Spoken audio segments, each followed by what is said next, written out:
Hello and welcome to this class on silicon. I am Professor DebRoy from the University Park campus of Penn State. I am so glad you are reviewing this video because silicon is so important for our living.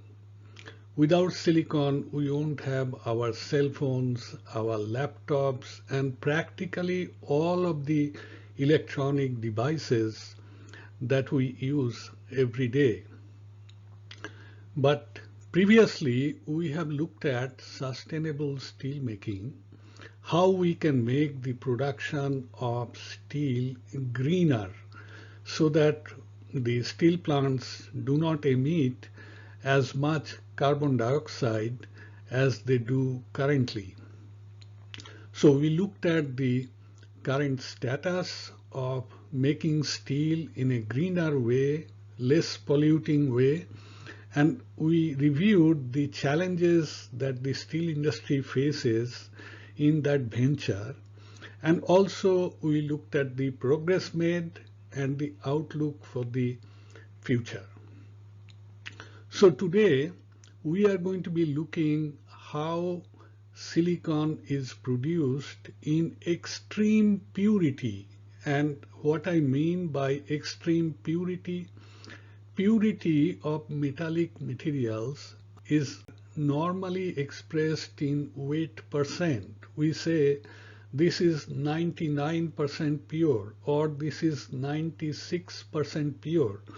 But normally we don't say 99.9999. That seems to be an overkill for most of the materials, but not for silicon. Why not? The purity we seek is called 9 nines. That means 99 point and then 7 more nines. So you understand this is unusual compared to what we do for other elements. But silicon is like no other element. Look at this huge big single crystal of silicon, and this is 9 purity. It's taller than the grown-up people, so you can understand how big a crystal that we grow and how pure they are.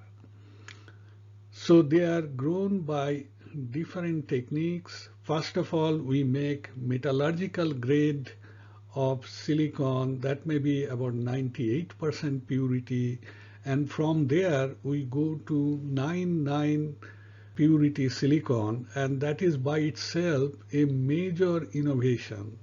So we are going to be reviewing some of their production processes and how we make single crystal silicon that powers our entire world of electronics. So here is a quotation from Bill Gates. I hope you will take a moment to read this. Change is not always bad. And this purity of silicon that we talk about today, and we make so many electronic gadgets using silicon that we could not think of maybe 80 or 90 years ago. We used to make some of the electronic devices, but they seem so crude compared to today's technology. But there is nothing to fear. It's done for the benefit of all of us.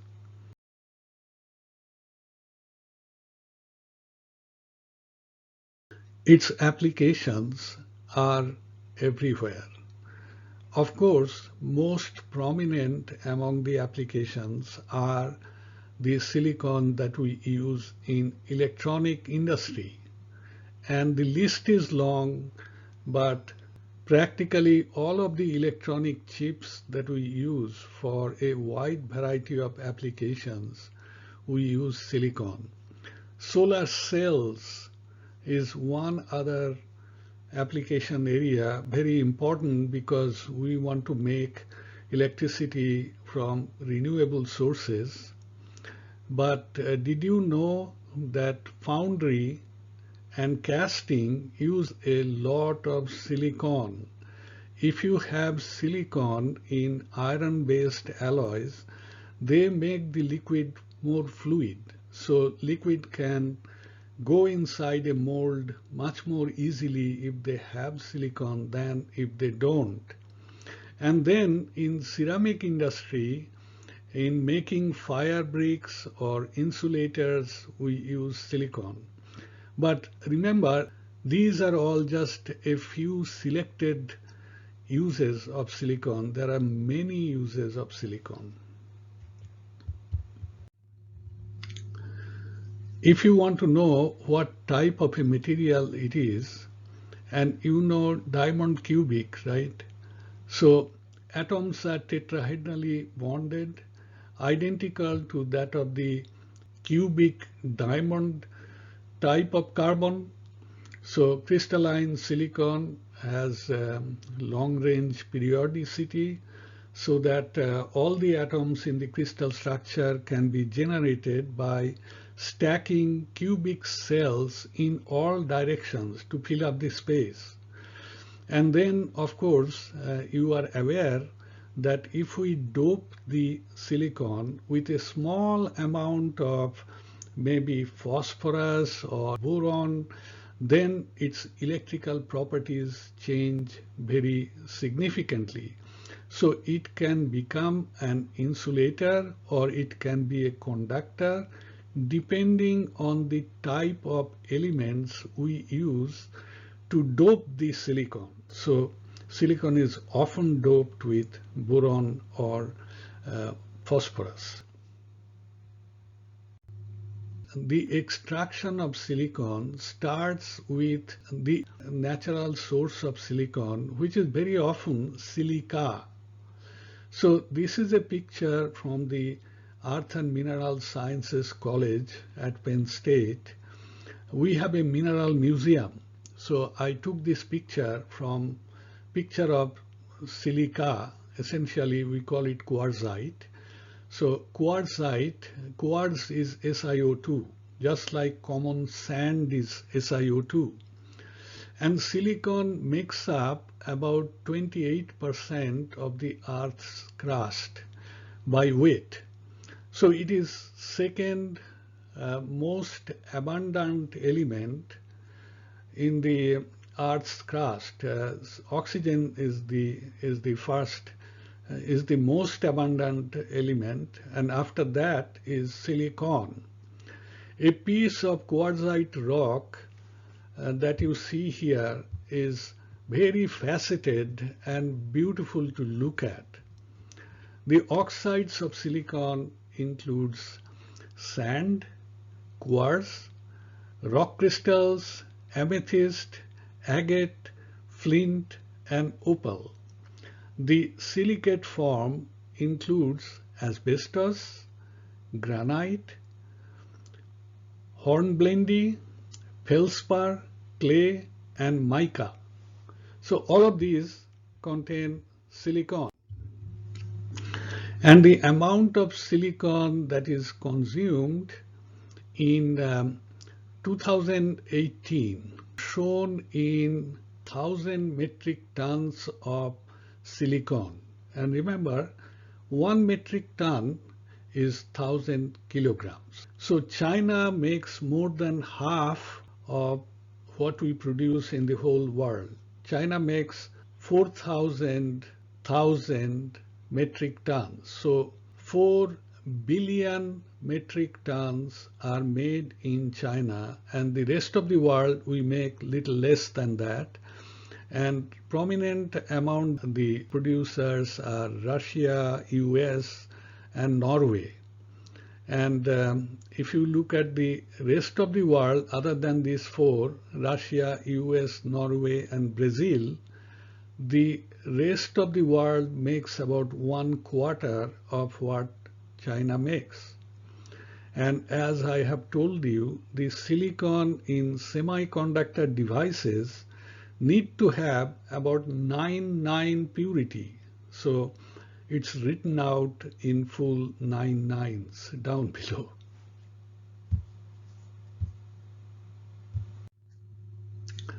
So how do we make this incredible material that has a purity like no other material? So we start with an electric furnace process, and the electric furnace process reduces silica to metallurgical grade silicon.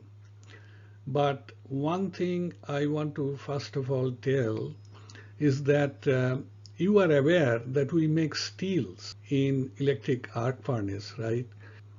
We can make about 450 tons of steel in one batch in an electric steel making furnace.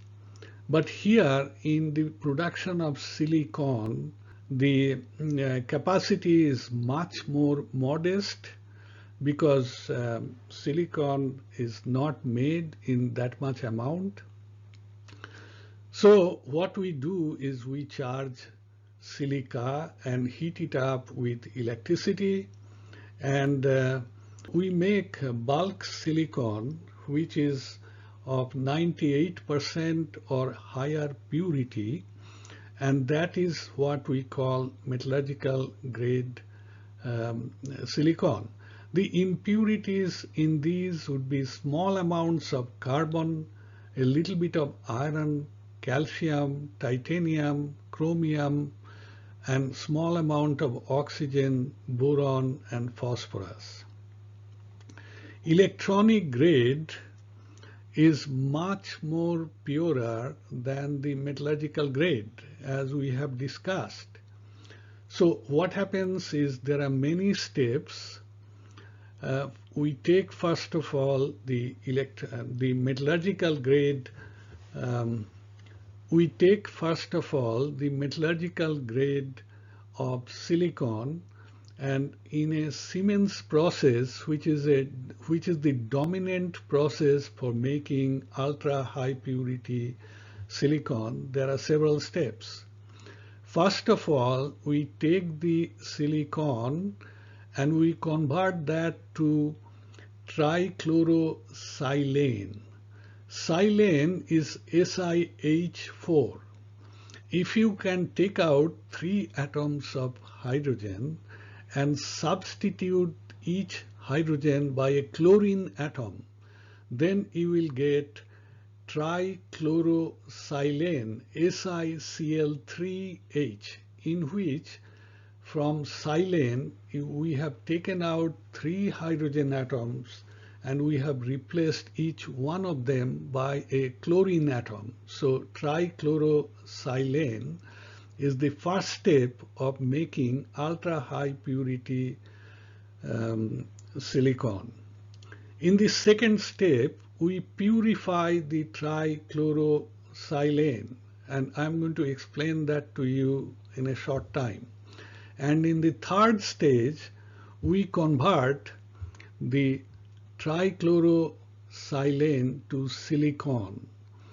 And there is a competing process emerging that is more recent, that is called a fluidized bed process, in which we charge granular silicon, metallurgical grade silicon, not so pure silicon, into a fluidized bed, and in that we convert metallurgical grade silicon to silane.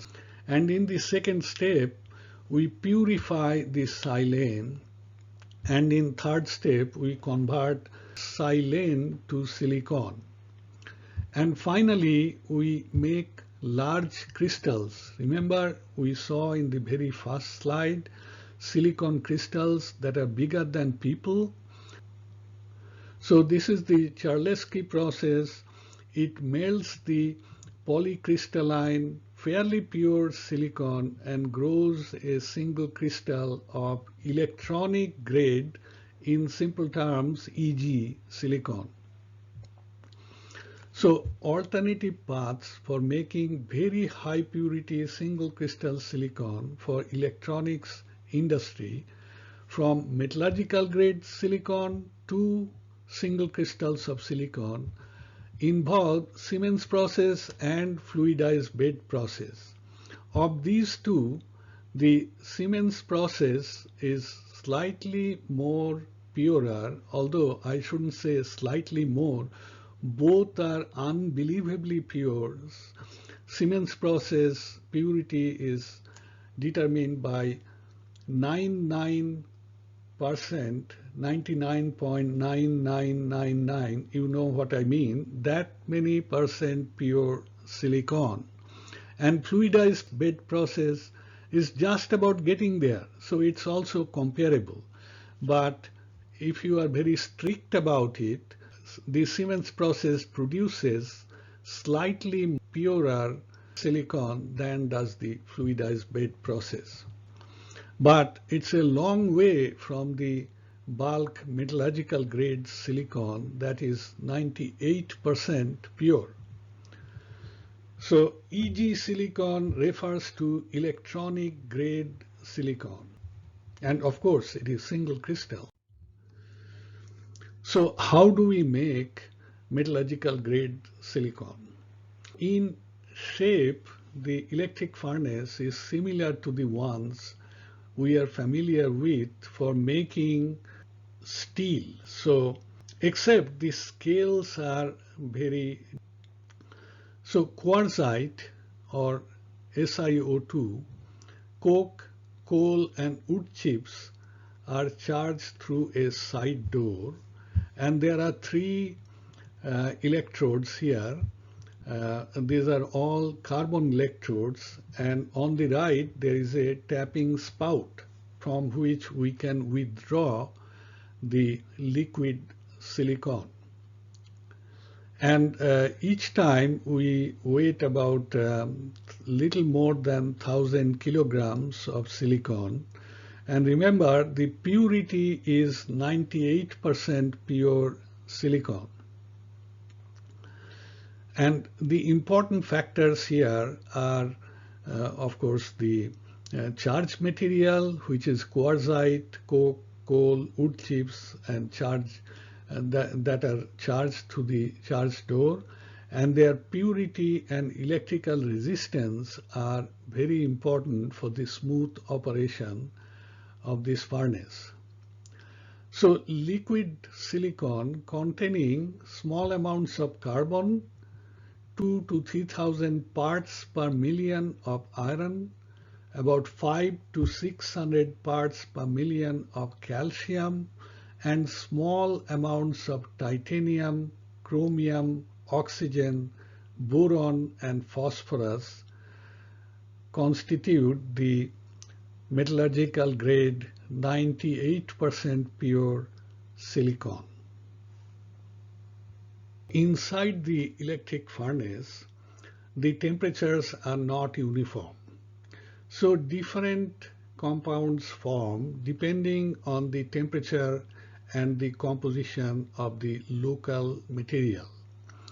So the temperatures are fairly high, and it's higher than the steel making temperatures. The temperatures can be as high as 2100 degrees centigrade. And remember, we are reducing a very inert material. Silica is very stable as a compound. So splitting the silica to silicon and oxygen is fairly difficult. And the compounds that form, they include silicon monoxide gas, which can then condense on other materials inside the furnace, and silicon carbide, which is a refractory material, has a very high melting point. Its melting point is 2830 degrees centigrade. So you can see that a variety of materials are present in the furnace, and they undergo different reactions. A few of the important ones are here. Like silica, which is the main charged material from which we extract silicon, can react with carbon to make the silicon monoxide gas plus carbon monoxide.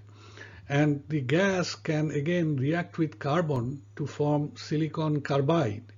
And silicon carbide can react with silicon oxide to form silicon metal plus carbon monoxide. And the silicon that is produced by this means contains about 500 parts per million of carbon by weight. And the power consumption is pretty high, about 14 kilowatt hour per kilogram of silicon for a furnace that produces only 12 tons of metallurgical grade of silicon per day. So the productivity of this furnace is much lower than the productivity of the steelmaking furnace. So after the metallurgical grade silicon is made, the next step is to prepare high purity polycrystalline silicon by Siemens process. And in the Siemens process, there are quite a few steps. At first, we charge granulated metallurgical grade silicon in a furnace where we introduce HCl gas, and the idea is for HCl to react with silicon to form trichlorosilane.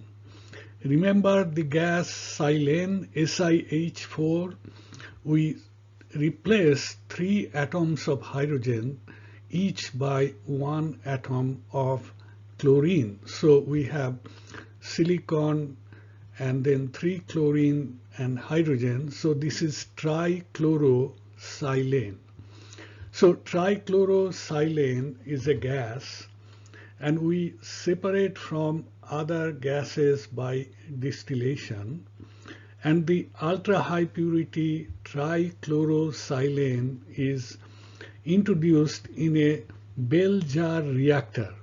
So what we have here is a rod of electronic grade ultra high purity silicon through which we pass electricity, so that this rod is heated to 1150 degrees centigrade. And silicon with a maximum of 1 part per billion of impurity by weight is produced in this process that we call Siemens process. This is a very well-established process and is currently used. So what we do here is that there is already a silicon rod that is electrically heated, and we introduce trichlorosilane, and trichlorosilane dissociates into pure silicon, which deposits on this rod that is already heated to fairly high temperature of 1150 degrees centigrade. The process takes many days, 200 hours, and is fairly energy intensive. And the cost of production is between $9 and $14 per kilogram, depending on the specific equipment and the process parameters that are used. Siemens process, metallurgical grade impure silicon is converted to volatile trichlorosilane by reacting it with HCl gas. So silicon reacting with HCl gas at fairly low temperature. At fairly low temperature of about 300 degrees centigrade, we convert silicon to trichlorosilane, which is a volatile component and hydrogen gas. And the reaction is favored at low temperatures and low partial pressures of hydrogen. The trichlorosilane is then separated from the liquid by distillation. So we purify the trichlorosilane, and the separation of pure silicon from trichlorosilane is achieved by heating to 1150 after mixing it with hydrogen in a chamber, and we have the pure trichlorosilane that can be introduced into the bell jar reactor of the Siemens process. An emerging process for making ultra-high purity silicon is, is a competing process of the Siemens process. And here we deposit silicon from the fluidized bed on particles of silicon seed. So we introduce these high purity silicon seeds from the upper part of the fluidized bed, and we make silicon in here, silicon gas that then deposits on the silicon seed. And the seed grows, and eventually when they become big, we draw them from down below. And this is what happens. The chemicals we use are silane and hydrogen. They react to produce silicon, and the silicon deposits on the silicon seed, and we draw the larger silicon seeds. The unreacted silane and hydrogen goes out from the top of the furnace. So where do we get the silane? It's very easy to produce it from trichlorosilane. Remember, to purify, we had to make trichlorosilane. So from trichlorosilane, we make silane. We introduce that from the bottom of this fluidized bed reactor, and we also introduce hydrogen, and so we make the silicon that way. And silane decomposes to form silicon and H2 gas, which can be taken out, the unreacted portion. So essentially on silicon seed, we are depositing silicon that is produced in situ inside the fluidized bed. The fluidized bed process is also energetically more efficient. About 20% of the total energy that Siemens process uses is used by this process. So it's about only 1/5 in terms of the energy requirements. The operating temperature is also not so high because we are not electrically heating a silicon rod for many days. So the temperature is lower, higher energy efficiency, it is free of chloride and less corrosive gas, and on the whole there are many pluses for this process. Fluidized bed process, of course, is more complex because any leakage of any gas can be hazardous, whereas once you have established the bell jar in the Siemens process, the chance of leakage is slim. One of the negatives for this process is that the silicon that we make using this process is somewhat less pure than that produced by the Siemens process. So the difference is small but can be meaningful for applications that require a very strict control of the composition. And this current status of this process is that it's only used in less than 10% of the global production of high purity silicon. Crystals of silicon, very high purity, are grown by the Chikurolsky process, which is a common process for making ultra high purity crystalline silicon. So here silicon is placed in a pure silica crucible and melted under an inert gas environment. The melt is heated to just above the melting point of silicon, and a seed crystal of silicon is introduced in the melt by slowly rotating it and pulling it upward. First, the seed crystal is pulled up relatively fast, and after a very short time, still when the crystal is small, the speed of pulling is reduced in order to increase the diameter of the crystal, and then it's pulled slowly.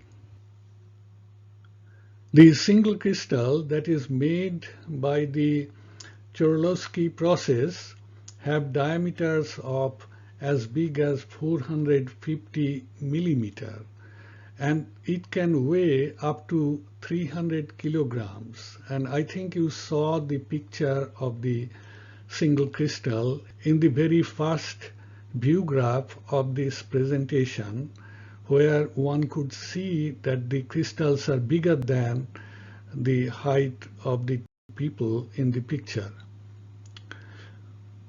Then they are sliced up to less than a millimeter in thickness, typically between 0.6 to 0.8 millimeter in thickness, and using an annular circular saw, wafers are produced further to make microprocessors and numerous other electronic materials. So they are crystals of extreme purity, largely free of crystal imperfections, not just chemical composition wise, but other defects like dislocations have to be minimized. And the process that is used right now has been perfected to reduce the crystal defects. So silicon is the second most abundant element in nature, and the biggest producers of silicon are China, Russia, the USA, and Norway.